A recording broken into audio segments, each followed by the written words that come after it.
মুনাফেক এবং ওয়াহাবিদের যে চক্রান্ত চলছে, সেই চক্রান্তের বিরুদ্ধে প্রধান যে ব্যক্তি, আমার অত্যন্ত শ্রদ্ধেয়, যিনি আজকের না শুধু বাংলাদেশকে যিনি আমার নবীর পথে পরিচালনা করছেন, এখন সমস্ত অন্ধকারকে দূরীভূত করে যিনি এই দেশকে আলোক পথে নিয়ে যাচ্ছেন, ধর্মের পথে নিয়ে যাচ্ছেন, এবং একমাত্র বলিষ্ঠ কণ্ঠে যিনি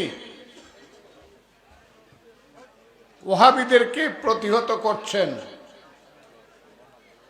সেই মানুষটিকে দেখার জন্য, উনার সান্নিধ্য পাওয়ার জন্য, সেই মহান ব্যক্তির সান্নিধ্য পাওয়ার জন্য কিন্তু আমি এখানে এসেছি। উনার নাম পীরে কামেল মুফতি মাওলানা গিয়াসউদ্দিন আহমদ তাহেরি। নারে তাকবীর, নারে রিসালাত, আহলে সুন্নাহ ওয়াল জামাত, অ্যাডভোকেট ফজলুর রহমান সাহেব, পীর মুফতি গিয়াসউদ্দিন তাহেরি সাহেব। আমি মনে করি উনার কণ্ঠ যদি উচ্চকিত থাকে,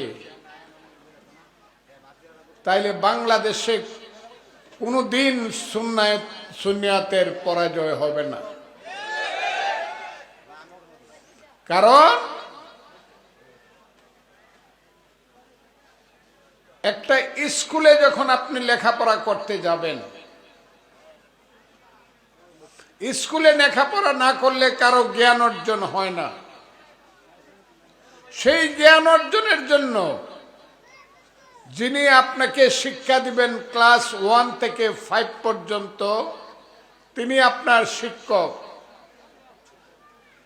শিক্ষক না থাকলে যেমন ছাত্র হয় না, শিক্ষকের জ্ঞান গ্রহণ না করলে যেমন করে ভালো ছাত্র হয় না, মুর্শিদের জ্ঞান ছাড়া আল্লাহকে পাওয়া যায় না, নবীকে পাওয়া যায় না।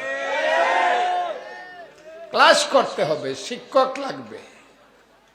খুব ক্লিয়ার।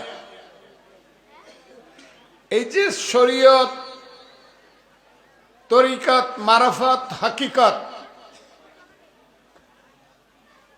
না দেখে বিশ্বাস করার যে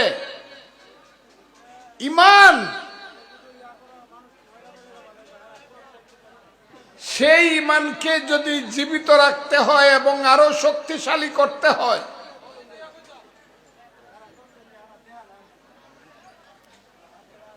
এবং সর্বশেষ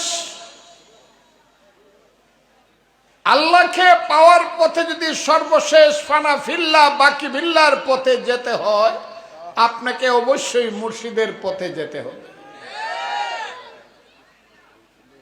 এই দেশে যারা ইসলাম এনেছিলেন, তারা কিন্তু এসেছিলেন মধ্যপ্রাচ্য, বাগদাদ থেকে। বাগদাদ তখন আলোকিত করেছিল সারা পৃথিবীকে। আমার দিনের নবী হযরত মুহাম্মদ সাল্লাল্লাহু আলাইহি ওয়াসাল্লাম, যার নাম শুনলেই আমার শরীর শিহরিত হয়। কারণ where there is no Muhammad, there is no Islam.